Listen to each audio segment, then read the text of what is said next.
Bismillahirrahmanirrahim. Assalamualaikum warahmatullahi wabarakatuh. Innal hamdalillah nahmaduhu wa nasta'inuhu wa nastaghfiruh wa na'udzu billahi min shururi anfusina wa min sayyiati a'malina. Man yahdihillahu fala mudilla lahu wa man yudlilhu fala hadiya lahu. أشهد أن لا إله إلا الله وحده لا شريك له وأشهد أن محمدا عبده ورسوله أما بعد فإن خير الحديث كتاب الله وخير الهدي هدي محمد صلى الله عليه وسلم وشر الأمور محدثاتها وكل محدثة بدعة وكل بدعة ضلالة وكل ضلالة في النار. اللهم افتح علينا حكمتك وانشر علينا من خزائن رحمتك يا أرحم الراحمين.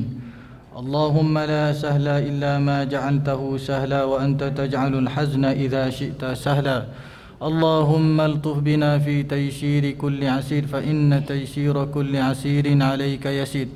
ونسألك اليسر والمعافاة في الدنيا والآخرة برحمتك يا أرحم الراحمين. اللهم تقبل منا صالح الأعمال واجعلها خالصة لوجهك الكريم.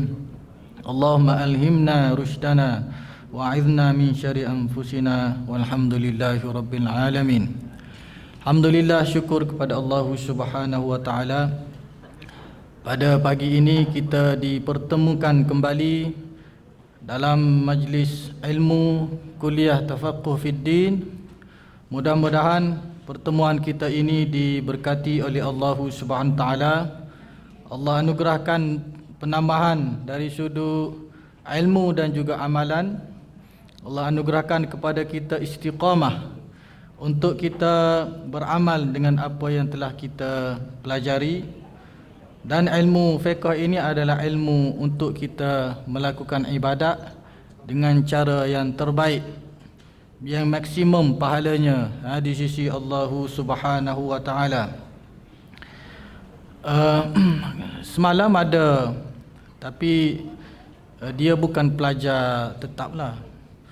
Kawan saya, dia ada datang kelas tafakuh kita beberapa kali. Dia meninggal semalam. Inna lillahi wa inna ilaihi raji'un. Kawan saya juga, umur muda daripada saya. Jadi dah sampai ajal ya. Apa dia? Tak dengar. Sakit apa? Dia lepas main badminton dia sakit dada, jantung lah kot. Lepas tu pergi hospital, pensang, terus pergi IJN, semalam terus Allah jemput dia. Sudah ada anak. Maknanya saya tengok mudah-mudahan pengakhiran yang baik. Dalam kebelakangan ini dia masuk kelas Quran di Masjid Negara, datang kelas di sini. Maknanya mati dalam keadaan cinta kepada ilmu. Mudah-mudahan juga Allah SWT menempatkannya di kalangan hamba-hambanya yang soleh di sana. Kemudian sebelum kita masuk kepada pengajian kita pada pagi ini, saya ingin berkongsi. Saya kira zikir ini kita ada ya, sebahagian daripada kita telah beramal, ada yang tahu tapi tidak beramal. Mudah-mudahan dengan kita baca tengok fadilahnya, kita jadikan sebagai rutin ataupun amalan harian kita. Hadis yang diriwayatkan oleh sahabat Abu Hurairah radhiyallahu anhu, dan ianya adalah hadis sahih riwayat Bukhari dan Muslim muttafaqun alaihi. Man qala, Nabi kata, man qala la ilaha illallah wahdahu la syarikalah lahul mulku wa lahul hamdu wa huwa ala kulli syai'in fi yaumin mi'ata marrah.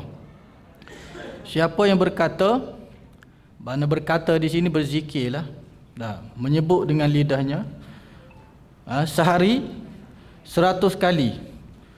Apa zikirnya? La ilaha illallah wahdahu la syarikalah. Ni tahlil lah kita panggil.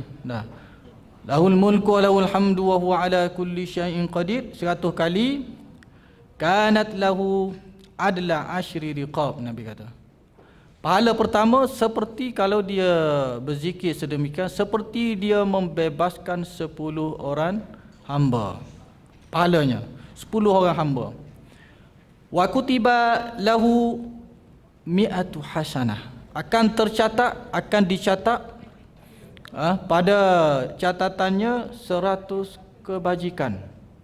Dengan kita menyebut tu 100 kebajikan. Wa muhiyat anhu mi'atu sayyi'ah, kemudian akan dihapuskan daripadanya 100 dosa. Kemudian wa kanat lahu hirzan minasyaitan yaumahu hatta yumsi. Kemudian harinya, kalau dia sebut hari itu 100 lepas subuh, pada harinya itu terpelihara daripada syaitan. Maknanya nak gangguan syaitan ke, gangguan jin ataupun sihir ke, insya-Allah Allah lindungi dengan mengamalkan zikir tersebut 100 kali. Kemudian walaisa ahadun ya'ti bi afdala mimma jaa illa rajulun amila aktsara minhu. Dan tidak ada seorang pun yang boleh menandingi amalannya pada hari itu, melainkan ada orang yang melakukan lebih lagi lah, tambah dengan zikir-zikir lain. Kalau orang biasa-biasa tak boleh nak menandingi ibadatnya. Jadi kalau boleh dalam seharian kita jangan kita tinggalkan. Yang paling afdalnya 100 pagi, 100 petang. Bila kita baca pagi, seharian kita itu akan dipelihara oleh Allah SWT. Bila kita baca selepas asar ataupun sehingga ke malam, pada malam itu terpelihara kita daripada gangguan-gangguan syaitan. Jadi zikirnya mudah, yang biasa kita baca la ilaha illallah wahdahu la syarikalah lahul mulku wa lahul hamdu wa huwa ala kulli syai'in qadir. Kemudian ada persoalan. Dia kata, apa hukum air musta'mal yang sedikit apabila dihimpun melebihi 2 qalah? Adakah ia suci dan menyucikan? Air musta'mal, air yang telah musta'mal kita guna tu, kumpul-kumpul cukup 2 qalah. Adakah dia menjadi air mutlak? Macam mana? Macam-macam fatwa ni keluar ni.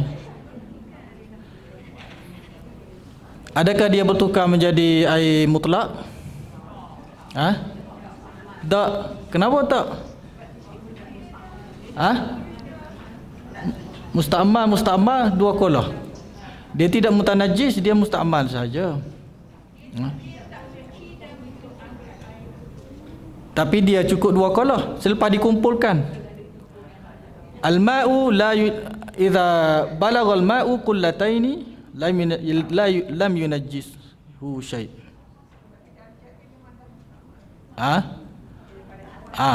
Cuba cari jawapan yang ni. Yang ni kuis. Yang ni kuis. Minggu depan saya nak bagi markah. Yang kedua, air mutanajis yang sedikit telah tuang air sehingga hilang, maknanya asalnya mutanajis. Kemudian yang sedikit, kemudian dimasukkan air sehingga cukup 2 qalah, yang menyebabkan dengan pertambahan itu sifat-sifatnya berubah, sifatnya hilang, sifat kita kata baunya, warnanya, rasanya berubah. Adakah ianya menjadi air yang mutlak, suci lagi menyucikan? Ya, suci menyucikan. Bila telah ditambah menjadi 2 qalah dan sifat-sifat najisnya telah hilang. Kemudian ada soalan lagi. Mendahului imam rukuk atau pada mana rukun kerana terlupa, tidak sengaja, yang dia sedang berjemaah, kemudian dia tersedar bahawa dia sedang berjemaah. Jadi mendahului imam ni kita dibenarkan mendahului imam sehingga 2 rukun. Sehingga 2 rukun. Mana kalau imam tu masih qiyam, kita rokok, dah tak batal lagi. Kemudian kita iktidal, tak batal lagi. Kita sujud, imam masih qiyam lagi, itu baru batal. Jadi mendahului imam dibenarkan dalam fiqh 2 rukun. 2 rukun. Jadi kalau lebih 2 rukun maka solat batal. Tapi kalau kita telah sujud rukuk tu, kita tunggu je lah. Baru kita perasan, maka kita tunggu. Kemudian makmum A menyedari tidak membaca Fatihah dalam solatnya ketika beliau rukuk ataupun mana-mana rukun bersama dengan imam. Apa tu dia? Apa dia? Imam tanggung. Ini kalau makmum tu makmum yang masbuk, ni muafiq. Ni kalau muafiq. Muafiq dia menyedari tidak membaca Fatihah dalam solatnya ketika beliau rukuk ataupun mana-mana rukun bersama dengan imam. Dia terlupa dah. Jadi nanti dulu. Jadi dia kena ikut imam dan rakaatnya itu tidak dikira. Dia kena tambah sebab dia telah meninggalkan satu rukun daripada rukun solat. Kemudian bila akhir itu sunat dia sujud sahwi sendiri. Kemudian yang seterusnya 3, makmum menyedari perkara 1 dan 2. Dia sujud sahwi setelah imam beri salam. Mana perkara 2 tu memang sunatlah dia sujud sahwi sebab dia solat seorang-seorang. Mana yang pertama tadi imam merukuk pada mana rukuk terluput dan dia tersedar dia. Yang ni sama juga kalau dia sambung sendiri, sunat dia sujud sahwi.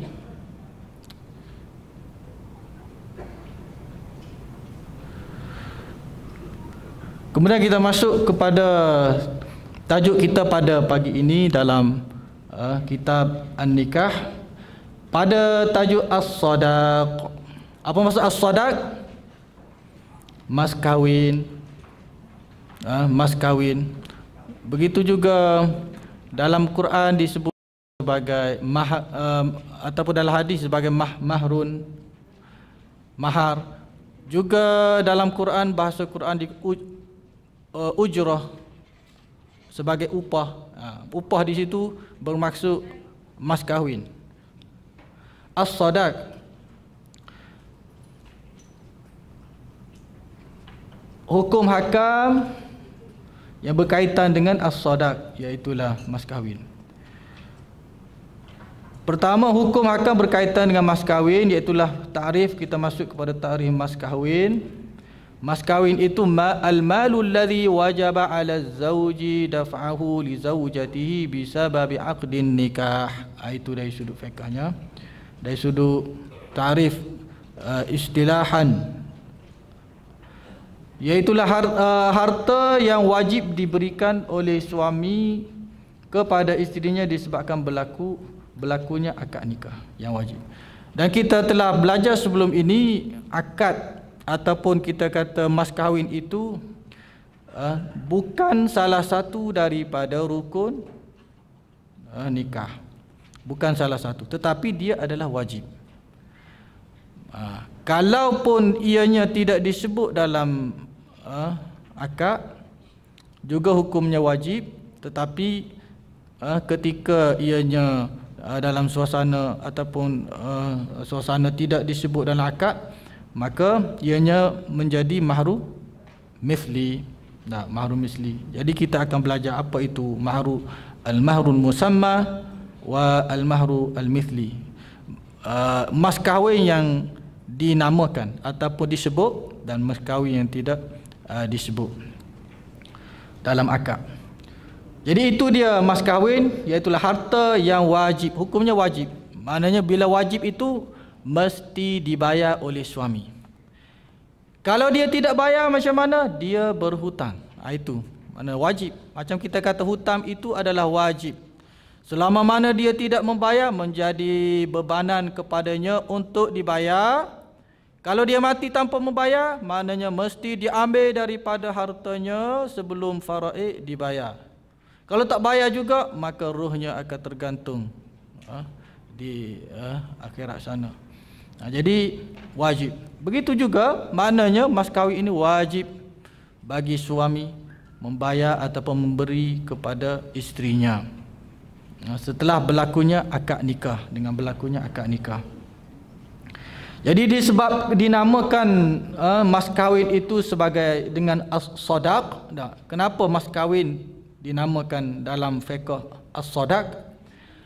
Dalam bahasa Arab as-sadaq itu berasal dari sadaqah. Apa maksud sadaqah? Sadaqallahul azim. Apa maksud? Sadaqah. Abu Bakar As-Siddiq. Jadi daripada akar kata nama yang sama tu. Apa? Benar. Jadi as-sadaq ini seolah-olah nak membenarkan, nak membuktikan berlakunya perkahwinan, kesungguhan berlakunya perkahwinan, adanya pembalasan bagi kepada perempuan.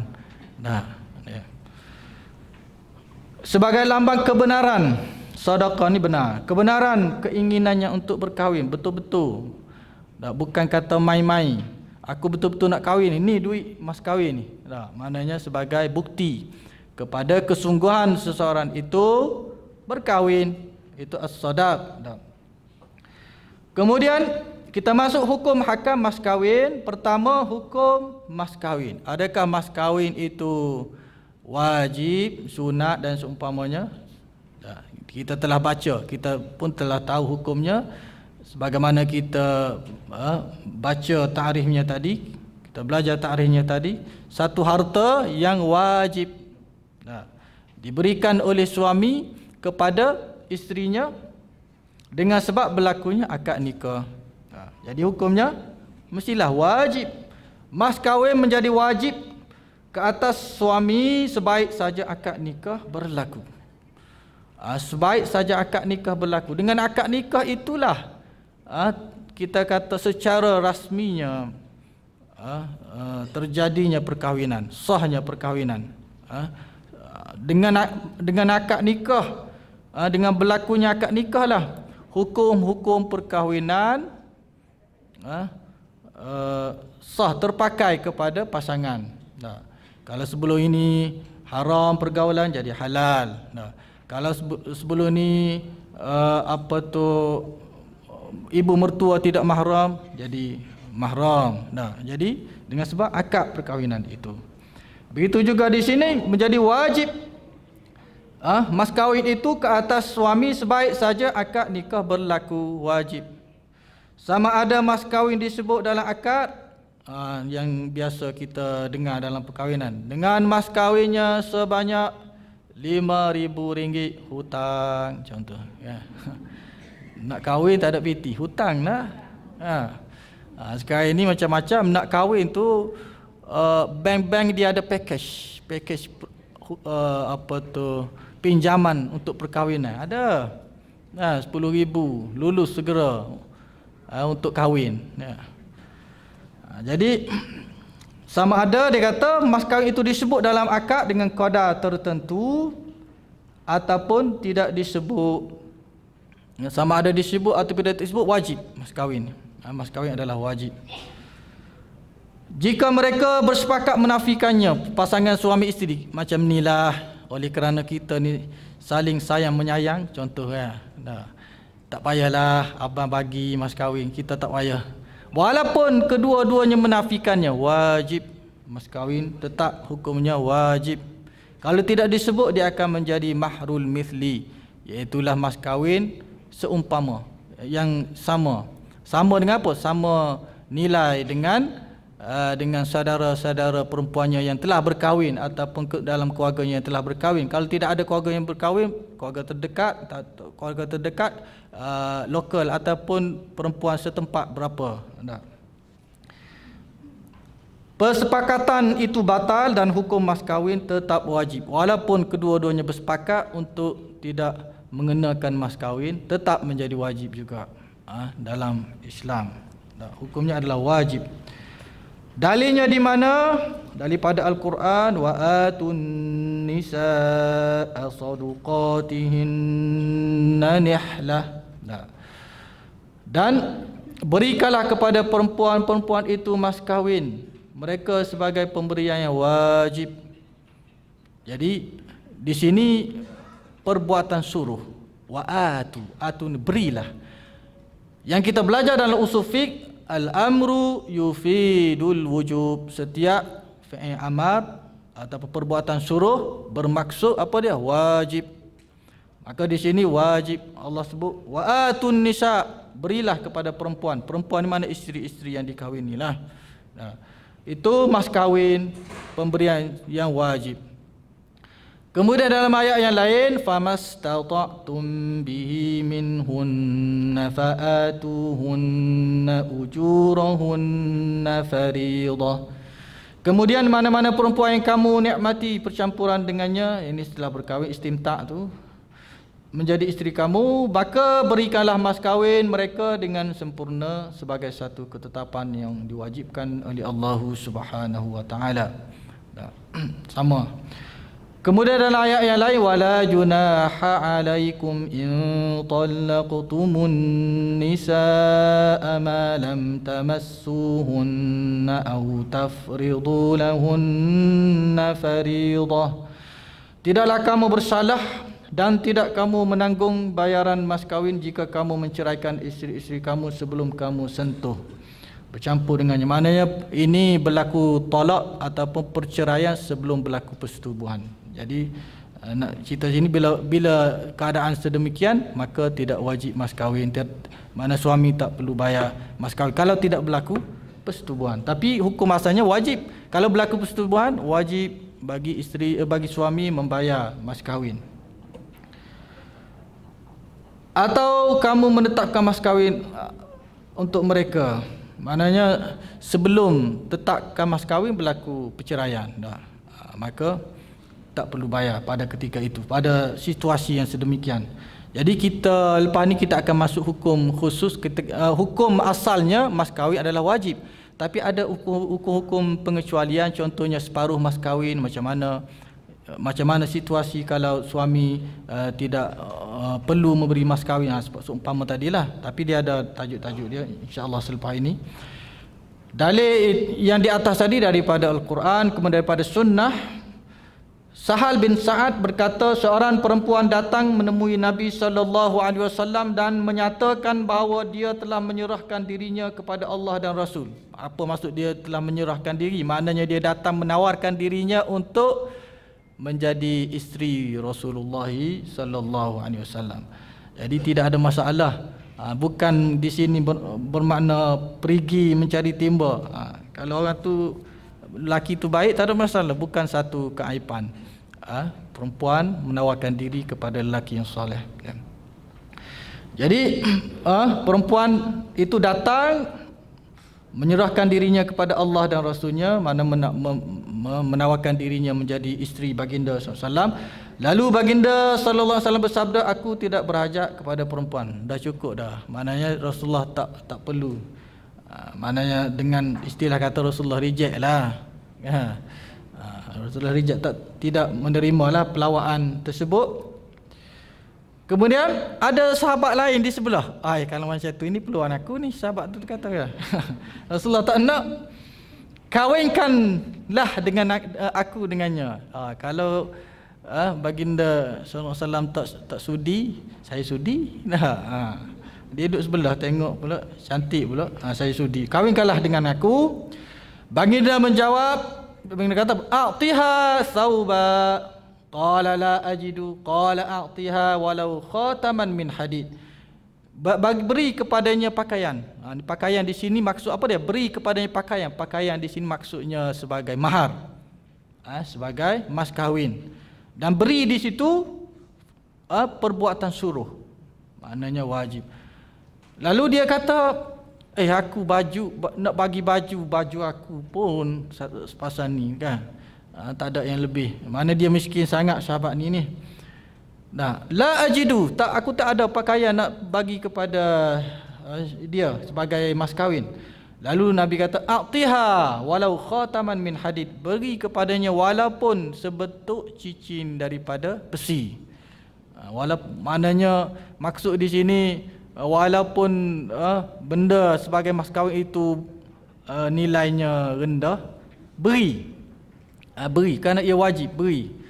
Jadi selepas ini kita akan belajar nilai mas kahwin berapa, paling kurang berapa, kemudian mas kahwin isteri ketika kahwin berapa mas kahwinnya, anak-anak baginda berkahwin berapa mas kahwinnya. Nah, adakah di sana syarak menetapkan kadar tertentu bagi mas kahwin ataupun tidak? Itu kita akan tengok selepas inilah. Kemudian dia kata apa? Dia pun dia memberitahu bahawa dia juga tidak memiliki sebentuk cincin. Nak kahwin sangat, cincin pun tak boleh nak bagi. Nah, baginda pun bertanya lagi, ma'aka minal Quran, apa ayat ataupun surah yang kamu ada? Mengapa berapa surah nak bini ni? Nah, berapa surah yang kamu ada? Lalu dia pun ceritalah, aku hafal sekian. Lalu Nabi kata apa? Faqad zawwajtukaha bima ma'aka minal Quran. Aku menikahkan kamu dengannya dengan sebanyak Quran yang kamu hafal. Apa maksud di situ? Makna ini perkhidmatan pun boleh sebagai mas kahwin. Perkhidmatan. Maknanya kamu mengajar isteri kamu sebanyak mana surah yang kamu hafal itu, kamu ajar isteri kamu sebagai mas kahwin. Contoh kita kata orang tu dia baru grad, kereta pun tak ada nak buat, nak ambil grab car dah.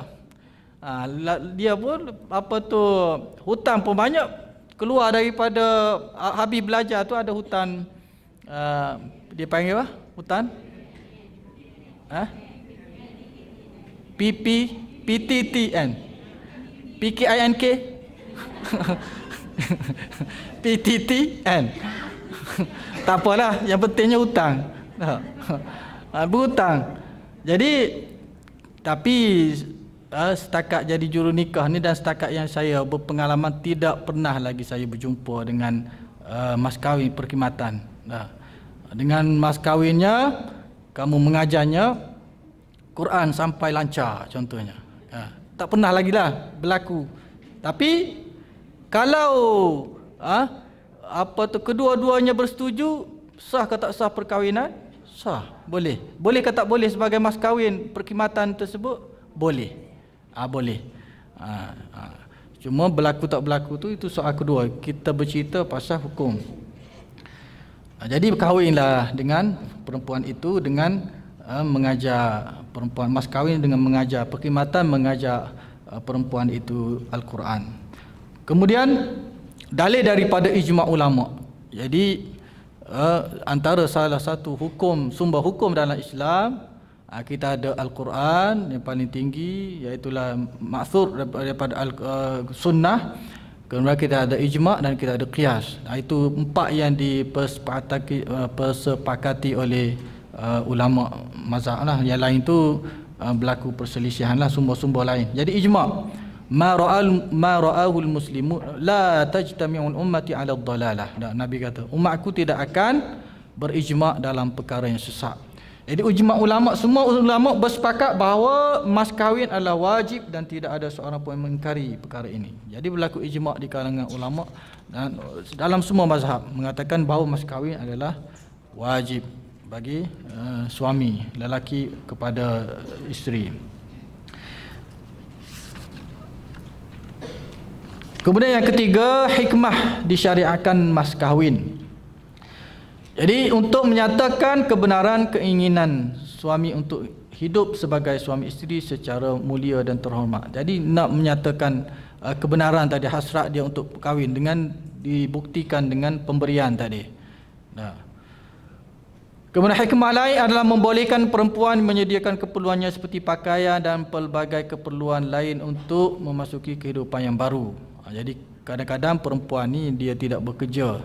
Jadi mas kahwin itu adalah miliknya 100%. Tak boleh maknanya bagi wali nak ambil ke, itu bukan hak dia. Dia boleh hak dia untuk menerima saja. dia terima, dia kena bagi kepada anaknya. Jadi itu yang keduanya adalah hikmah yang kedua, supaya perempuan tadi bila perkahwinan alam baru, mungkin ada perkara-perkara baru yang perlu atau keperluan-keperluan baru yang perlu diselesaikan. Seperti kita kata lepas kahwin tu kena duduk rumah sewa kan, dia nak beli dapur, kena beli, sepatutnya itu adalah tanggungjawab suami lah, menyediakan semua itu. Ataupun dia nak beli pakaian dia, pakaian yang khusus bagi dia kepada suaminya dan seumpamanya lah, itu terpulang kepada dia. Kemudian Islam juga mewajibkan pengantin lelaki memberikan mas kahwin sebagai lamban kesungguhan menjaga bakal isterinya.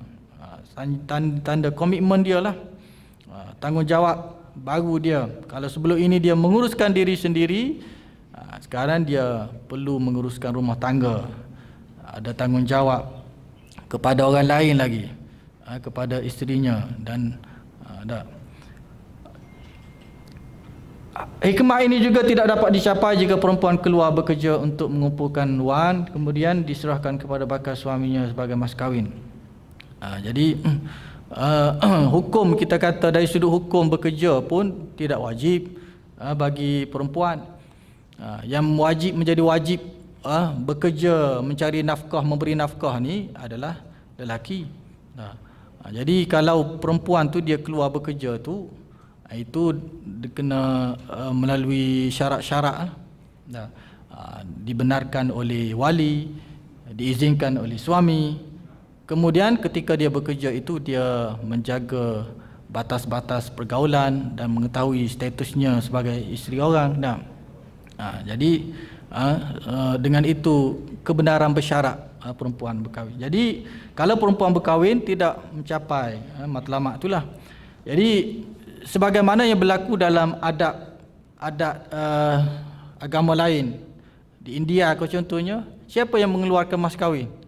Perempuan lah tu, pelik kan. Sedaplah suami kan, lelaki. Kalau macam tu, perempuan yang perlu beri mas kahwin kepada lelaki.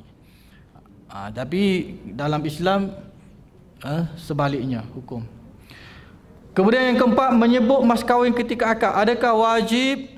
Adakah kalau tidak sebut perkahwinan sah, ataupun mas kahwin itu tetap wajib kalau tidak disebut? Macam mana? Sunat hukumnya menyebut kadar mas kahwin ketika akad, kerana Nabi sallallahu alaihi wasallam tidak pernah lupa untuk menyebut mas kahwin ketika akad. Jadi hukumnya sunat menyebut. Kalau tidak sebut, wajib juga mas kahwin. Hukumnya makruh lah, kerana bersalahan dengan sunnah Nabi sallallahu alaihi wasallam. Juga kerana ia akan dapat mengelak perselisihan di antara suami isteri, mesti sebut. Dan sebab itu kena ada saksi. Kalau tak sebut pula, contohnya kan, berapa nak bagi selepas ini, walaupun kita kata mahrum misli, tapi dengan menyebut itu akan mengelak daripada berlakunya perselisihan di antara suami isteri. Walau bagaimanapun perbuatan Nabi SAW itu tidak difahami sebagai wajib, kerana ijma' ulama' mengatakan tidak menyebut mas kahwin ketika akad adalah diharuskan. Walaupun begitu, hukumnya adalah makruh kerana perbuatan itu menyalahi perbuatan Nabi SAW. Jadi tidak wajib untuk sebut. Kalau sebut, kita akan mendapat sunat, hukumnya mendapat pahala. Dan kalau tidak sebut, hukumnya makruh kerana menyalahi sunnah Nabi SAW. Kemudian yang kelima, siapakah yang memiliki mas kahwin? Bila berlaku perkahwinan, ada mas kahwin, milik siapakah mas kahwin itu? Jadi mas kahwin adalah milik pengantin perempuan seorang sahaja, tidak ada kongsi. Ianya bukan milik wali, sekalipun wali berhak menerimanya. Menerima saja, menerima bagi pihak, bukan menerima untuknya, menerima bagi pihak anaknya. Kemudian wali hanya berhak menerima bagi pihak perempuan sahaja. Firman Allah Subhanahu wa taala, fala ta'khudhu minhu syai'a atakhudhunahu buhtanan wa ithman mubina. An-Nisa 20. Maka janganlah kamu mengambil sedikit pun daripada harta itu. Adakah kamu mahu mengambilnya dengan cara yang tidak benar dan dosa? Jadi Allah SWT sebut jangan kamu. Jadi khitab ini kepada wali, kepada wali, bapa ataupun datuk, jangan ambil sedikit pun daripada mas kahwin itu. Serahkan. Kita terima, bolehlah menerima, kemudian serah balik kepada anak perempuan itu. Dalam ayat yang lain, fa in tibna lakum an syai'in minhu nafsan fakuluhu hani'an mari'a. Kemudian jika mereka dengan suka hati memberikan kepada kamu sebahagian daripada mas kahwin mereka, maka makanlah, gunalah pemberian yang halal itu sebagai nikmat yang lazat yang lagi baik kesudahnya. Contohnya selepas anak pengantin perempuan itu dapat dah menjadi milik dia, dia nak sedekah kepada ayah dia, dia nak bagi. Tak ada masalah, boleh guna halal dengan pemberian itu. Tapi yang menjadi masalahnya, sebelum bagi kepada tu kita telah tolak bahagian kita. Tak boleh macam tu. Bagi kat dia dulu kepada anak, kemudian contoh 5,000 ke, jadi dia kata nak bagi kepada ayahnya 1,000 ke, dengan kerelaan hatinya, secara sukarela dia nak bagi, pada ketika itu tiada masalah. Kemudian ni kita masuk qadar mas kahwin. Adakah mas kahwin itu qadar minimumnya ataupun qadar maksimumnya? Adakah ada di sana penetapan dari sudut syarak? Jadi secara umumnya tiada hak minima dan maksima dalam mas kahwin. Dalam fiqh tidak ada. Tak boleh, tidak ada penetapan syarak maksudnya. Untuk qadar minimum dan juga qadar maksimum. Semua perkara yang boleh dinamakan sebagai harta atau yang boleh ditukar dengan harta boleh menjadi mas kahwin. Harta, lembu ke, rumah ke, kereta ke, boleh jadi mas kahwin. Sama ada sedikit ataupun banyak, tunai ataupun hutang. Tadilah hutang. Dengan mas kahwin sebuah rumah hutang, mana belum dibayar lagi. Ataupun dan kalau boleh, dan kalau hutang contohnya, dia akan terpakai hukum hutang lain lah, mesti bertulis, mesti ada tempoh, mesti ada saksi. Sebab itu tuan-tuan, saya nak muslimin dan muslimat sekalian, saya nak nasihatkan, kalau ada orang nak berhutang dengan kita, biar jelas, biar kita kata adab-adab berhutang tu kita turuti, kita ikuti, kita pakai. Contoh yang disebut, kena ada saksi, kena bertulis, kita tulis, kena ada tempoh. Sebab ramai menjadi musuhan, persengketaan dengan sebab hutang ni. Adik-beradik berbala, kawan, dulu akrab, bila berhutang dah jadi musuh dah. Jadi kena ada tempoh, kena ada saksi, supaya benda ini ada bukti. Kemudian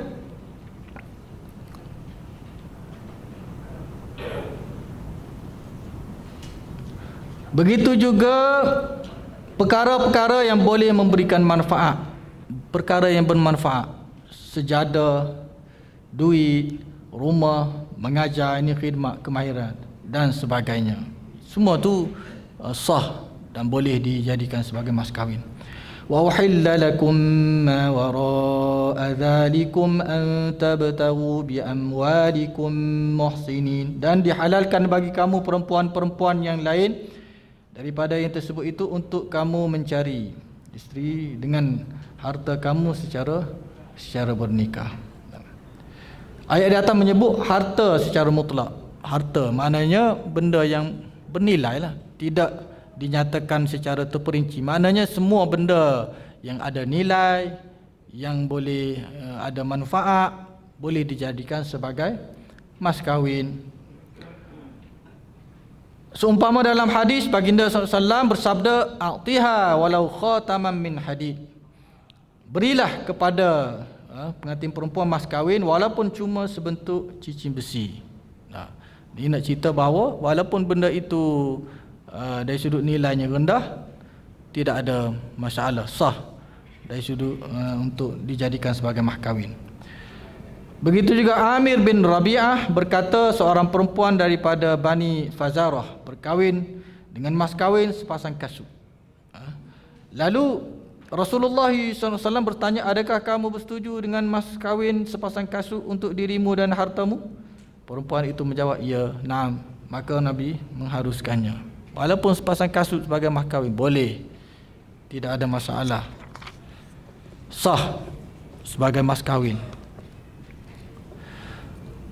Allah SWT berfirman, wa in aradtum istibdala zawjin makana zawjin wa ataitum ihdahunna qintaran fala ta'khudhu minhu syai'a.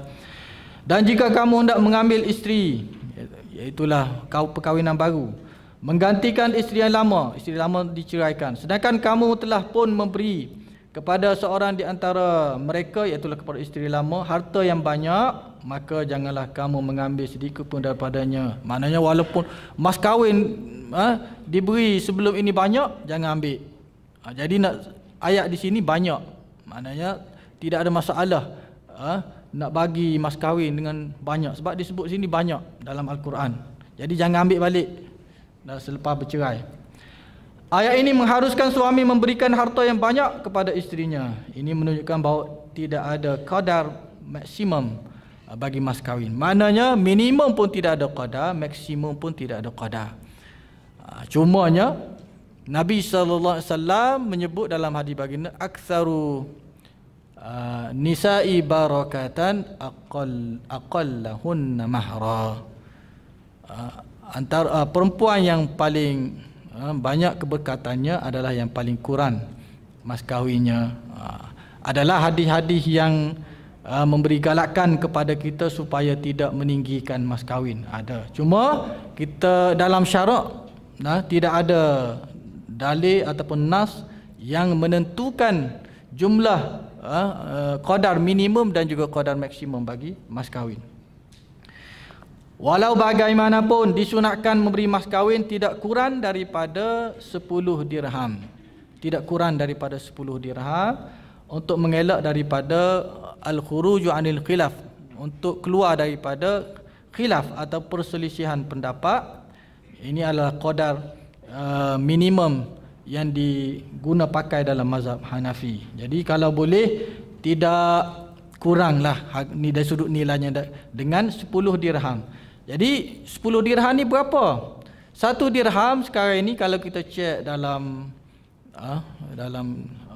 apa tu, duit dirham dengan duit apa tu emas tu kan. Jadi dirham ni lebih kurang dalam 13 ringgit, lebih kurang gitulah. 13 ringgit.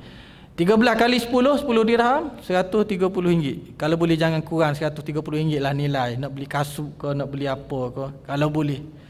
Tapi tidak ada penetapan. Tapi kalau boleh sedemikianlah, tidak kurang daripada 10 dirham.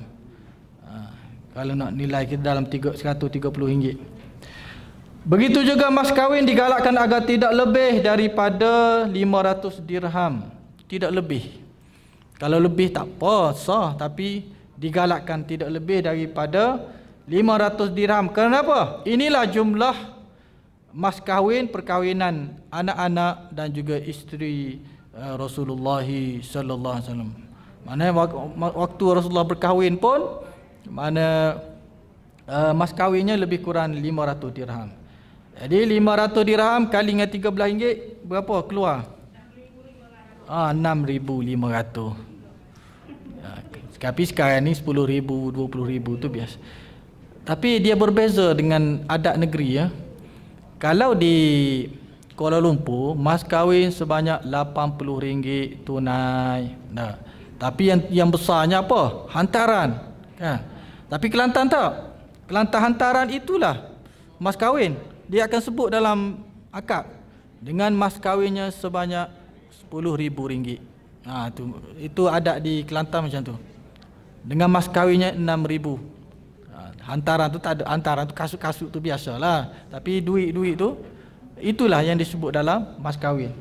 Tapi di Kuala Lumpur ni mas kahwin tak banyak, 80, 100, 200 hantaran tu yang tinggi dah.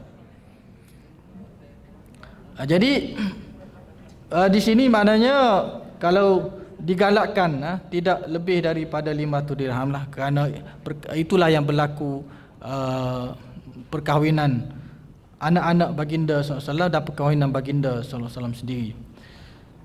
Sebagaimana Umar bin Khattab berkata, janganlah kamu meninggikan mas kahwin kaum wanita, kerana sesungguhnya kalaulah dia merupakan satu kemuliaan di dunia dan kemuliaan di akhirat, pastilah orang yang paling layak berbuat begitu ialah Rasulullah SAW. Jadi kalaulah mas kahwin itu menunjukkan kepada taraf kemuliaan, nescayalah isteri baginda paling mahal, anak baginda SAW paling mahal, kalau itu tanda kemuliaan. Jadi dia bukan menunjukkan kepada tanda kemuliaan. Tetapi Rasulullah SAW tidak pernah memberi mas kahwin kepada mana-mana isteri dan mana-mana puteri baginda. Tidak pernah diberi mas kahwin lebih daripada 12 uqiyah. 12 uqiyah. Jadi satu uqiyah bersamaan dengan 40 dirham. 40 dirham kali 12 berapa? 480 dirham. 480 dirham kali dengan 13 ringgit, 6,420. 240 ke 420? 240. 6,240. Betul. 6,240. Jadi 12 uqiyah ni bersamaan dengan 6,240 ringgit kalau kita nak tukar dengan nilai sekarang lah. Kadar ini bersamaan lebih kurang 2 nisab setengah zakat. 2 nisab setengah ni maknanya 500 dirham lah. Satu nisab 200 dirham. Jadi kali dengan 2 nisab 400, tambah setengah lagi 100, 500 dirham. Sebagaimana disebut di atas tadilah.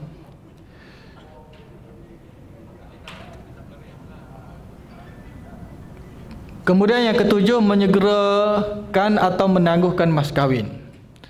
Apa hukum ditangguh mas kahwin? Apa hukum dibayar ketika akad?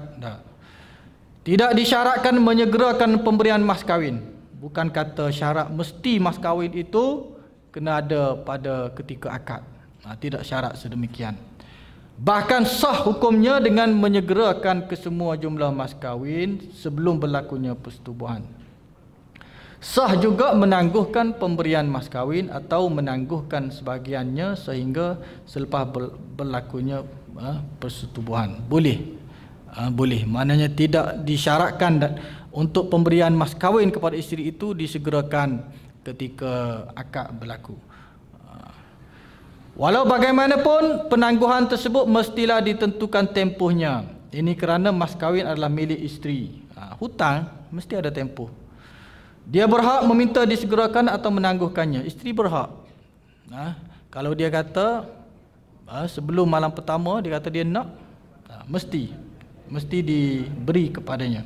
Dan dia berhak untuk menangguhkannya. Dia tengok suaminya ni susah dan dia faham, dia boleh tangguhkan.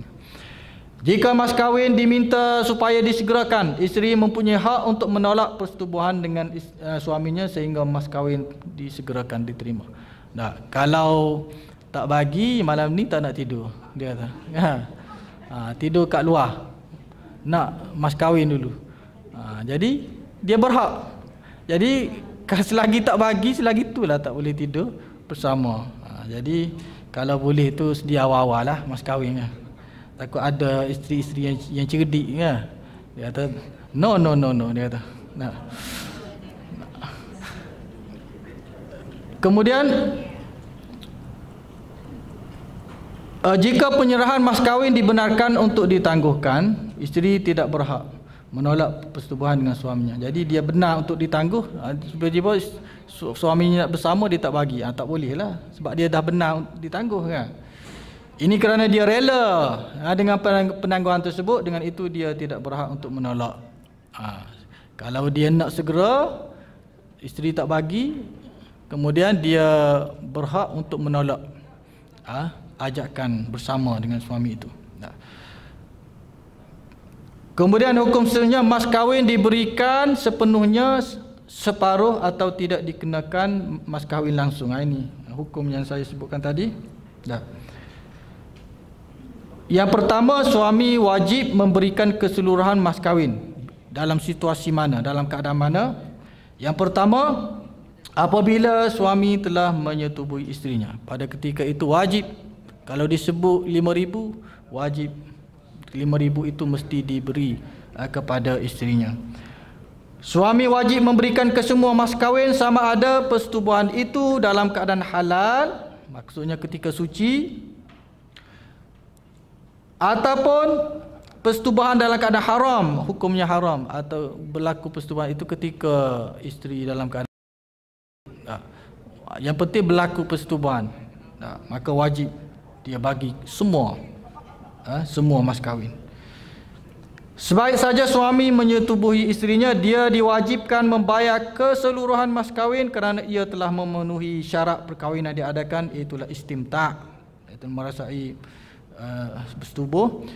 Dengan itu dia mesti memberikan bayaran timpa balas terhadap apa yang diperolehnya. Dalam hal ini Allah Subhanahu wa taala berfirman, famastamta'tum bihi minhunna fa'atuhunna ujurahunna fariidah. Kemudian mana-mana perempuan yang kamu nikmati setelah menjadi isteri kamu, maka berikanlah kepada mereka upahnya. Upah di sini maksudnya mas kahwin dengan sempurna, maknanya kena bayar semua sekali.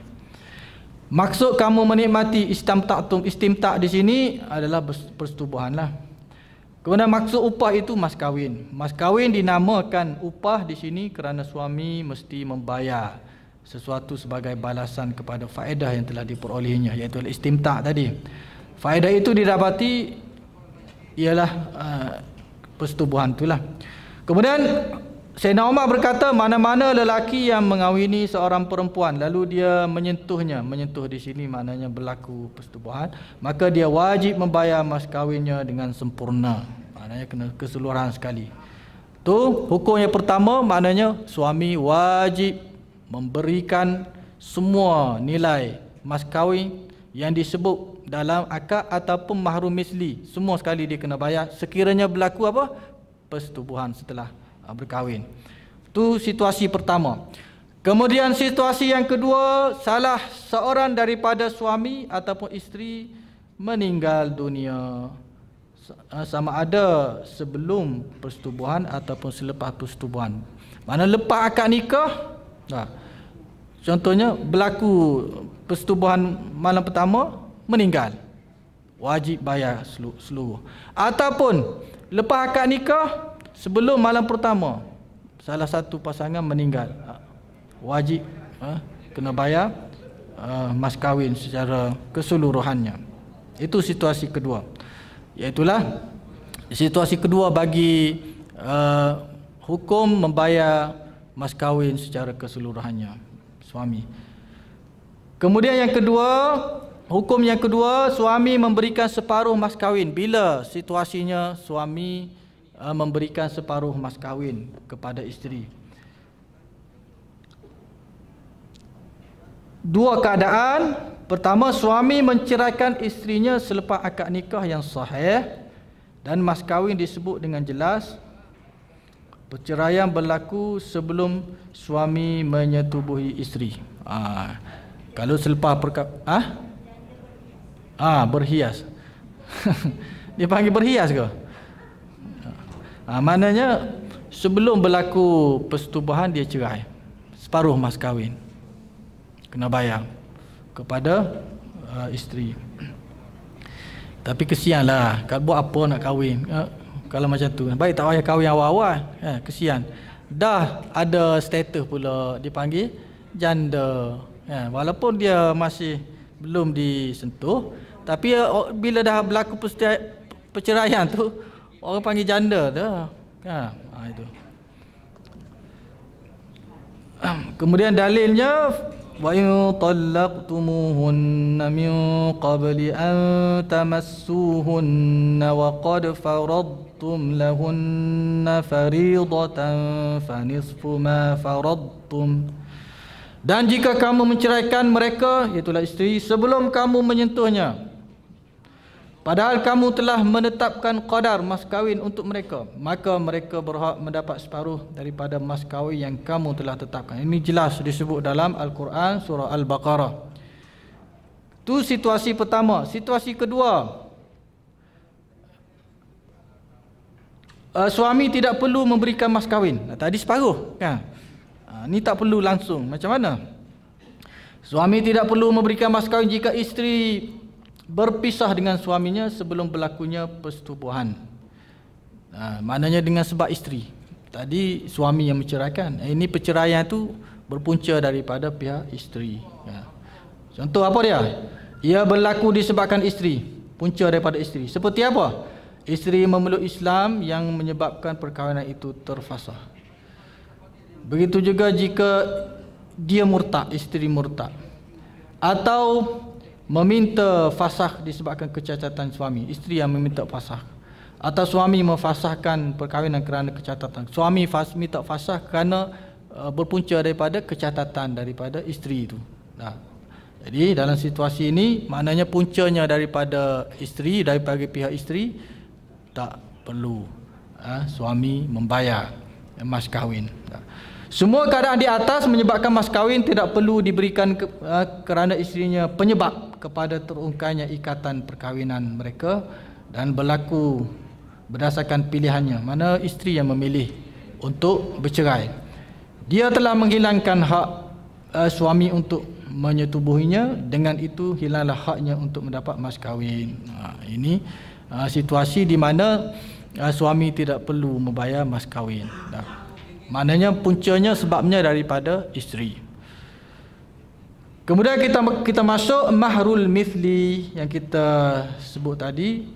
Mahru itu terbagi kepada dua, mas kahwin al-musamma yang telah ditetapkan dalam akad, kita panggil al-musamma yang telah dinamakan, yang telah ditentukan dalam akad. Kemudian mahrul mithli, mahru ataupun mas kahwin yang setanding dengannya, seumpamanya. Mahru mithli ialah harta yang diberikan kepada pengantin perempuan dengan qadar pada kebiasaannya sepadan dengannya. Walaupun tidak disebut dalam akad, tapi bagaimana kita menentukannya, kita tengok kepada adik-beradiknya ataupun kaum kerabatnya ataupun perempuan-perempuan seumpamanya di kampungnya. Jadi ambil atas dasar itu penetapan mas kahwinnya. Kerana apa? Kerana tidak disebut. Bila tidak disebut, walaupun tidak disebut, ianya wajib juga, tapi wajib dengan qadar mahru misli lah. Qadarnya berapakah qadar mahru misli ini? Dengan membuat perbandingan dengan mas kahwin yang pernah diterima oleh kaum keluarga isteri sebelah bapa. Tengok sebelah bapa dulu. Oleh itu mahar misli yang ingin diberikan hendaklah mengambil kira mas kahwin yang pernah diterima oleh perempuan asabah. Perempuan asabah ni keturunan dia lah sebelah bapa tu. Perempuan asabah yang paling dekat dengan pengantin perempuan ialah adik-beradik perempuan seibu sebapa, itu yang paling dekat lah. Kalau ada seibu sebapa, kakak dia yang pernah berkahwin. Kalau tak ada seibu sebapa, perempuan, adik-beradik perempuan sebapa. Kemudian anak-anak perempuan kepada adik-beradik lelaki, anak saudara, tapi melalui adik-beradik lelaki. Kemudian ibu-ibu saudara sebelah bapa. Kalau tak ada juga, tengok ibu saudara sebelah bapa. Ini kita kata susunan lah, susunan kita nak menentukan qadar mahru mithli ini. Kemudian persamaan sifat juga perlu diambil kira dalam menentukan mahru mithli. Sifat-sifat ini akan disebutkan nanti. Tengok sifat-sifat apa tu kebolehan-kebolehan dia, kemahiran yang dia ada. Jika perempuan asabah yang terdekat tidak ada, perempuan yang keturunan dia tidak ada, mereka atau mereka belum berkahwin, mas kahwin keluarga terdekat selepas perempuan asabah hendaklah diambil kira, keluarga terdekat pula. Mereka ialah keturunan sebelah ibu seperti ibu, nenek, ibu saudara dan anak-anak perempuan kepada adik-beradik perempuan, kerana mereka lebih utama dibuat perbandingan dibandingkan perempuan-perempuan yang lain. Kemudian itu keturunan masih lagi dalam lingkungan keturunan. Jika keturunan terdekat sebelah ibu juga tidak ada, mas kahwin perempuan lain setempat dengannya hendaklah diambil kira, iaitulah mereka yang punya persamaan sifat dalam pengantin perempuan. Kemudian kita tengok faktor pula. Faktor penentu qadar mahar misli ini. Ketika menentukan mahar misli, perbandingan yang dibuat hendaklah mengambil kira faktor berikut. Ni tadi yang dia akan disebut tadi, faktor-faktor diambil kira.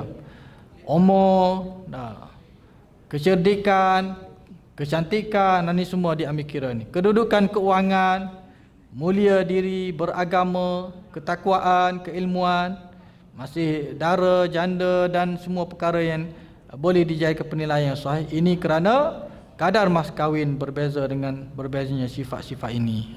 Contohnya kita kata dara dengan janda mungkin berbeza. Yang peringkat dari sudut belajar yang peringkat kolej mungkin tak sama dengan peringkat universiti. Mungkin tak sama, yang universiti pun ada perempuan BA saja, ada yang sambung sehingga master, ada PhD. Jadi semua itu diambil kira lah. Jadi dalil disyariatkan mahar misli ini daripada hadis Abdullah bin Mas'ud, ditanya tentang seorang lelaki yang mengawini seorang perempuan tetapi dia tidak membayar mas kahwin kepada isterinya dan tidak menyetubuhinya sehingga mati. Beliau menjawab, perempuan itu mendapat mahar misli seperti saudara-saudara perempuannya dan tidak kurang dan tidak lebih. Dia juga mesti beredah dan berhak mendapat harta pusaka. Maqil bin Sinan Al-Asja'i radhiyallahu anhu bangun dan berkata, Rasulullah SAW telah memutuskan kepada Barwa' binti Washiq, seorang perempuan daripada kalangan kami, sama sebagaimana yang telah engkau putuskan. Itulah Abdullah bin Mas'ud putuskan sama dengan apa yang Rasulullah putuskan dalam kes yang sama di zaman Nabi SAW. Gembira dengan kata-katanya, kata-kata Maqil bin Sinan itu. Maknanya kena bayar walaupun syahid dianya kena bayar mahar misli walaupun tidak berlaku persetubuhan, berlaku kematian selepas itu kan. Kemudian sebab wajib mahar misli diwajibkan kerana sebab-sebab berikut. Pertama, fasad akad nikah. Seperti salah satu daripada syarat sah akad nikah tidak dipenuhi. Walaupun kita kata tidak disebut dalam akad, tapi perkahwinan itu perkahwinan yang fasid, rosak. Seperti apa dia? Contoh, perempuan berkahwin tanpa saksi, tanpa wali. Walaupun perkahwinan tu perkahwinan yang fasik, tapi kena juga mahar misli. Dan tidak disebut mas kahwin dalam perkahwinan fasik itu, akad yang fasik itu kena bayar juga mahar misli. Contoh dia kata perempuan berkahwin tanpa ada saksi, tak cukup rukun lah. Ataupun perempuan kahwin tanpa kehadiran wali. Kemudian berlaku persetubuhan yang rosak itu, lepas akad itu berlaku persetubuhan. Macam kita kata perkahwinan dengan berlaku sindiket ni, sindiket perkahwinan ni kan. Jadi selepas kahwin itu mestilah dia berlaku persetubuhan kan. Jadi bila perkahwinan ini diangkat ke mahkamah syariah, jadi hakim buat perbicaraan kata perkahwinan tidak sah. Walaupun perkahwinan tidak sah tapi telah berlaku persetubuhan, wajib dia kena bayar juga mahru mithli, wajib dia kena bayar juga. Walaupun kita kata perkahwinan itu tidak sah dengan sebab akad itu fasid, rosak. Jadi ketika itu mahar mithli wajib diberikan kepada perempuan itu disebabkan rosaknya akad dan mas kahwin yang disebut dalam akad. Di samping itu kedua pasangan wajib dipisahkan. Walaupun wajib dipisahkan tapi kena bayar mas kahwin. Kemudian kadar mahar misli dikira dan dinilai dengan nilaian semasa berlakunya persetubuhan, bukan semasa berlakunya akad. Jadi perkiraan dianya ketika berlakunya persetubuhan, bukan ketika berlakunya akad. Nilai dia, nilai semasa tu. Ini kerana akad yang rosak tidak diambil kira. Maknanya walaupun kita kata berlaku perkahwinan, tapi sebenarnya tidak sah sebab akadnya adalah fasid. Salah satu daripada rukun tidak ada dalam akad tersebut. Kemudian yang kedua, mas kahwin dibatalkan. Ia disebabkan berlakunya perselisihan di antara suami isteri dalam sebutan ataupun qadanya. Dia pada awalnya perkahwinan itu dalam akad disebut mas kahwin dah. Selepas perkahwinan dah berlaku pertikaian. Pihak suami kata yang saya ingat adalah akad tu 5,000. Nah, pihak isteri kata tak, 10,000. Macam tu. Berlaku perselisihan di situ. Jadi bila tanya saksi-saksi pun confuse juga. Saya waktu tu duduk main WhatsApp apa, Facebook, duk update status, duk ambil gambar waktu masuk update Instagram. Jadi saya pun tak apa nak dengar 10,000 ke 5,000. Jadi berlaku percanggahan. Jadi di situ mas kahwin dibatalkan yang disebut bila berlaku perselisihan.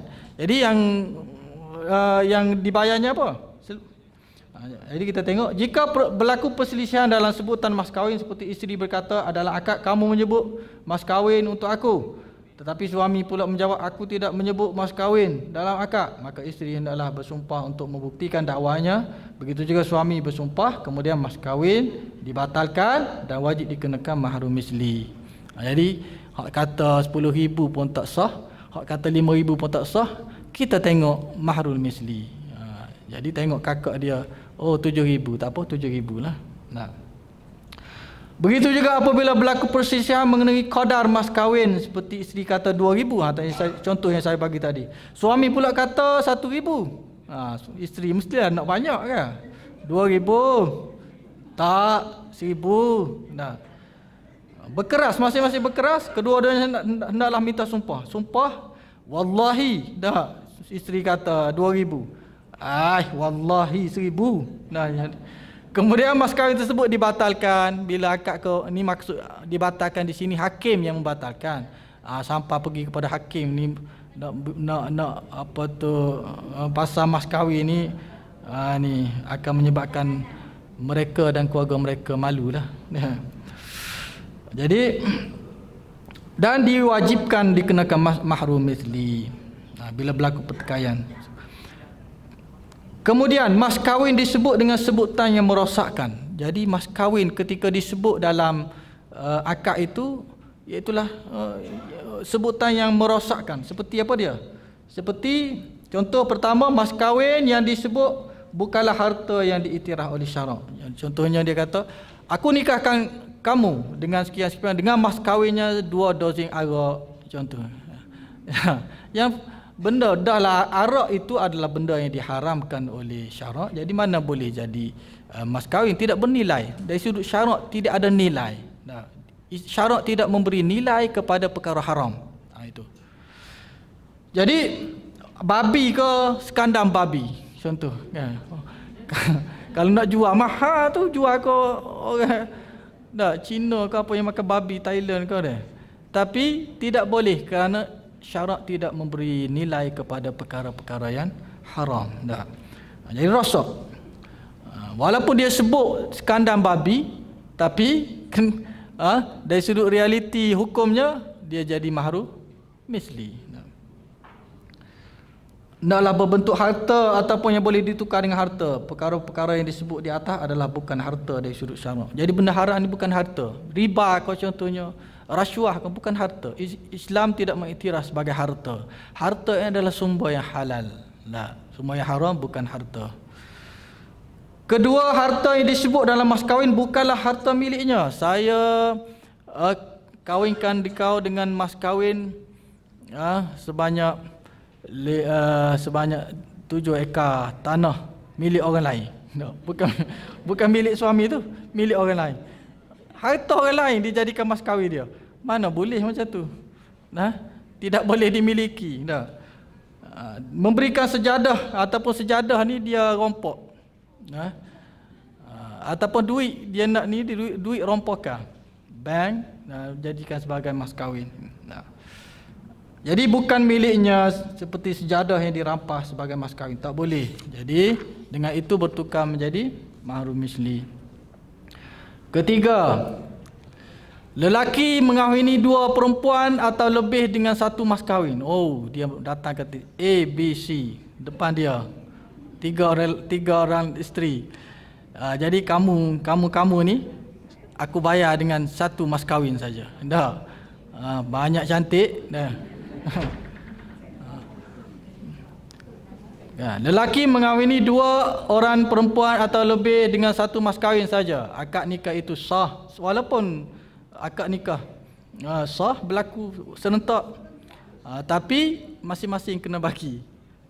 Masing-masing kena bagi. Akad nikah itu sah tetapi mas kahwinnya rosak dan wajib membayar mahru misli kepada semua perempuan. Mahru misli. Ini disebabkan dalam akad tersebut mas kahwin tidak diketahui untuk siapa kerana tidak dikhususkan secara spesifik. Jadi selepas kahwin kalau berkongsi itu ketiga-tiga tu bertumbuk. Itu milik saya. Itu hak saya tu. Jadi setiap seorang itu mesti dibayar dengan mahru misli. Mahru misli ni mengikut kepada keluarga masing-masing lah. Kalau A ni pun orang kaya ke apa ke, tengok. Yang ini miskin sikit lah. Tengok kepada keluarga dia. Keempat, seorang wali mengahwinkan seorang kanak-kanak lelaki dengan mas kahwin yang melebihi qadar mahar misli. Ini memudaratkan kepada harta anak lelaki. Kanak-kanak ni walaupun perkahwinan sah, tapi kanak-kanak tu dia masih lagi di bawah jagaan kepada wali dia, ayah ibu bapa dia. Jadi bila di bawah jagaan wali ni, sama ada ibu bapa ataupun siapa yang penjagalah kita panggil dah, dia mesti menjaga kebajikan kanak-kanak. Begitu juga wali bagi safih. Safih ni maknanya orang yang akal dia tak sempurna lah. Jadi dia mesti ada penjaga. Jadi penjaga ni untuk menggunakan harta safih ni, dia mesti memberi kebajikan, menjaga kebajikan dan juga bermanfaat kepada di bawah jagaannya itu. Begitu juga kanak-kanak. Jadi dia membayar mas kahwin dengan melebihi qadar mahrum misli menggunakan harta kanak-kanak tersebut, ataupun wali mengahwinkan anak kanak-kanak perempuan ataupun anak dara yang telah besar tanpa kebenarannya dengan kadar mas kahwin yang kurang daripada mahrum misli. Kurang. Mas kahwin itu rosak dan diwajibkan mahrum misli. Mana walaupun disebut dengan mahrum misli, kita kata dalam 5,000 contohnya, tapi dia kahwinkan dengan 3,000. Jadi yang 3,000 yang disebut dalam akad itu rosak, tidak terbatal. Yang terpakainya adalah mahru misli. Maka mas kahwin itu rosak dan diwajibkan mas kahwin misli, mahru misli, kerana wali diperintahkan melakukan perkara yang mendatangkan kebajikan kepada keduanya, sedangkan tindakan tersebut tidak mendatangkan kebaikan kepada mereka. Jadi mengurangkan mahru misli itu satu kemudaratan kepada perempuan itu. Kemudian kelima, seorang perempuan yang cerdik dan berakal, janda atau dara, berkata kepada walinya, kahwinkan aku tanpa mas kahwin. Wali mengahwinkannya tanpa mas kahwin, atau wali mengahwinkannya tanpa menyebutkan mas kahwin. Walaupun dia kata tanpa mas kahwin, juga syarak menetapkan mesti mahrum misli. Sebab wajib, mas kahwin ini adalah wajib. Walaupun perempuan tu dengan sukarela dia kata saya tak nak ada mas kahwin pun, wajib mahrum misli. Dalam masalah ini perempuan itu wajib diberikan mahrum misli. Walau bagaimanapun mas kahwin itu tidak diwajibkan disebabkan akad nikah, tapi disebabkan oleh persetubuhan. Lepas berlaku persetubuhan wajib bagi mahrum misli. Ini kerana kerelaan perempuan tersebut tidak cukup untuk mengharuskan dia disetubui, kerana di dalamnya terkandung hak Allah. Dalam masalah ini qadar mahrum misli dinilai dengan nilaian semasa nilai yang semasa akad, bukannya nilai yang semasa persetubuhan. Isteri boleh meminta suaminya membayar mas kahwin sebelum dia disetubuhi. Isteri boleh menolak persetubuhan dengan suaminya sehingga dia membayar mas kahwin. Boleh. Contoh dia minta sebelum berlaku persetubuhan, dia minta untuk dibayar mas kahwin, itu hak dia. Dia boleh. Dan dia boleh menolak permintaan suaminya selagi belum dibayar atau dilunaskan mas kahwin. Kemudian yang keenam, dalam akad disyaratkan sebahagian daripada mas kahwin diserahkan kepada orang lain, seperti bapa ataupun adik-beradik. Jadi dia letak dalam syarat. Contoh dia kata, kahwinkan kau dengan mas kahwin 5,000, 3,000 untuk aku, 3,000 untuk ayahku. Dalam tu, dalam akad nikah itu. Jadi syarat itu terbatal, maka mas kahwin yang terpakai ini mahrum misli. Akad nikah adalah sah, akad nikah sah, perkahwinan sah, tetapi mas kahwinnya rosak dan suaminya wajib memberi mas kahwin mahrum misli kepada isterinya. Jadi syarat yang diletakkan dalam akad itu terbatal, rosak. Peringatan meletakkan syarat ketika akad nikah terbagi kepada 3 syarat dalam akad nikah. Pertama, syarat yang selari dengan kehendak perkahwinan, seperti isteri mensyaratkan supaya suami memberikan nafkah kepadanya. Syarat ini tidak diambil kira manakala akad nikah dan mas kahwin yang disebut bersama syarat itu adalah sah. Dia syarat, kalau tak syarat pun memang wajib nafkah tu kepada isteri, kepada suami kepada isteri, kan? Jadi syarat itu tidak terpakai lah. Perkahwinan sah. Kedua, syarat yang bertentangan dengan kehendak perkahwinan tetapi tidak mencacatkan maksud akad asal perkahwinan, iaitu persetubuhan. Contohnya, isteri mensyaratkan supaya suami tidak memadukannya awal-awal lagi, dan tidak memberikan nafkah kepadanya. Jadi syarat ini terbatal. Syarat tidak memadukannya, tak boleh. Boleh nak kahwin dengan saya kan? Tapi dalam akad tu dia sebut tidak, dengan syarat tidak memadukan. Saya nikahkan kamu dengan mas kahwin sebanyak 5,000 dengan syarat tidak dimadukan. Contoh. Tidak, syarat itu tidak terpakai. Akad nikah tersebut sah kerana tidak mencacatkan maksud asal perkahwinan. Walau bagaimanapun syarat yang diletakkan itu adalah syarat, sama ada syarat untuk isteri ataupun suami adalah rosak. Rasulullah SAW bersabda, kullu syaratin laisa fi kitabillah fahuwa batil. Setiap syarat yang tidak ada dalam kitab Allah adalah terbatal. Mana syarat yang bertentangan dengan syariat. Kemudian mas kahwin menjadi rosak kerana syaratnya rosak. Ini kerana keredaan terhadap mas kahwin bergantung kepada syarat. Apabila syarat rosak, maka mas kahwin juga turut rosak kerana dia tidak redha dengan mas kahwin yang diberi tanpa melaksanakan syarat yang dikemukakan. Jadi pada ketika ini mahrum misli lah. Kemudian yang ketiga, syarat mencacatkan maksud asal perkahwinan, iaitu persetubuhan. Contohnya kita kata, dalam akad isteri mensyaratkan agar dia tidak disetubui. Boleh nak kahwin dengan saya, tapi dalam akad tu kena letak bahawa dia tidak ingin disetubui. Ataupun dalam akad itu dengan syarat selepas akad kita bercerai. Contoh, baik tak payah kahwin. Menceraikannya selepas berkahwin. Perkahwinan itu sendiri terbatal. Akad itu terbatal. Kerana syarat yang diberikan menafikan maksud nikah. Jadi orang nikah ni nak bersama. Ada kau orang nikah nak bercerai.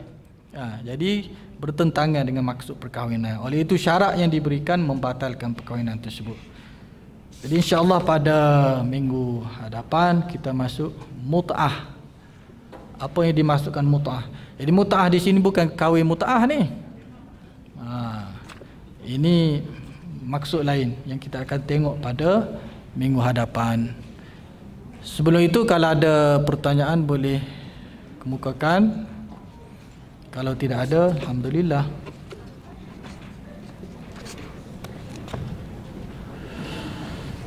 Ya.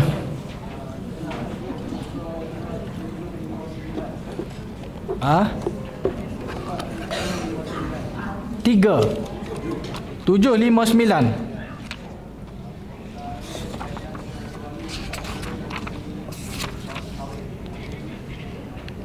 Suami tidak perlu memberikan mas kahwin.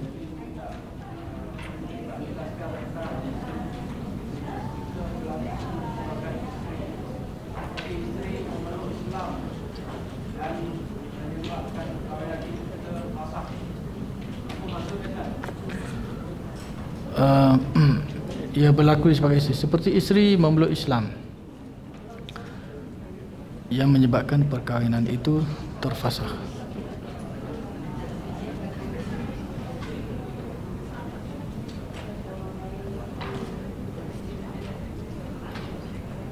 Sepatutnya dia murtad baru terfasakh.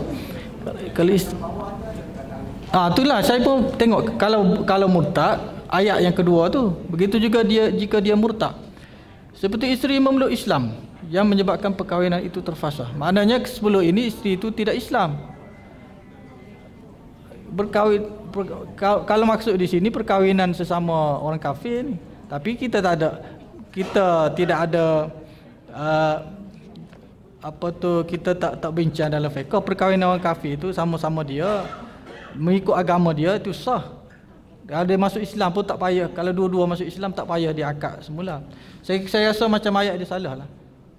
Ataupun nanti saya cek balik. Sebab kalau isteri memeluk Islam tidak ada isu lah. Tidak ada isu. Kenapa nak fasakh pula? Jadi kita buang dulu ayat itu, nanti saya cek balik dengan terjemahan dengan teks aksar dia. Ada lagi? Kalau tidak ada apa-apa, insya-Allah kita jumpa lagi pada minggu hadapan. Aqulu qawli hadza wa astaghfirullahal azim li wa lakum. Assalamualaikum warahmatullahi wabarakatuh. Bismillahirrahmanirrahim. Alhamdulillah wassalatu wassalamu ala Rasulillah wa ala alihi wa sahbihi wa man wala. Allahumma faqihna fid din wa 'allimna at-ta'wil. Allahumma ij'alna minal ulama'il 'amilin. اللهم اجعلنا من الذين يستمعون القول فيتبعون أحسنه ربنا آتنا في الدنيا حسنة وفي الآخرة حسنة وقنا عذاب النار وصلى الله على سيدنا محمد وعلى آله وصحبه أجمعين والحمد لله رب العالمين.